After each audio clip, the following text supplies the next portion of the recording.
আমরা যারা আছি যদি এই নিয়ম কানুন গুলো যদি ওনারা ব্যবস্থা যাত্রী তোলানামা করছে, তাতে আমাদের যে কোনো সময় যে কোনো ধরনের দুর্ঘটনা শহরে পরিচ্ছন্ন একটা সুখী নগরী হিসাবে ছিল সেই রাজশাহী শহর আজকে দূষণে। আপনারা জানেন যে রাজশাহী শহর আজকে ট্যাক্সের কথা চাপিয়ে দিয়েছে। আপনারা খুব ভালো করে জানেন যে রাজশাহীকে দূষণ মুক্ত করতে হবে।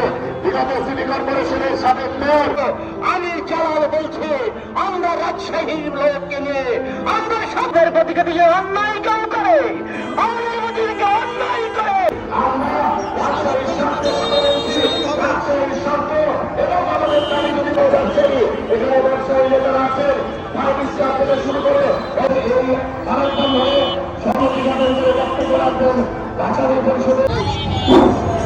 আসসালামু আলাইকুম। উপস্থিত সম্মানিত ব্যক্তিবর্গ এবং জেলার সম্মানিত সেক্রেটারি, বাচ্চা সেখানে পারাপার হতে পারে না। টেম্পো মিশুক রবিউল ইসলাম আমরা করবো। যাই হোক, সবাই ভালো থাকেন, সুস্থ থাকেন, সবার মঙ্গল।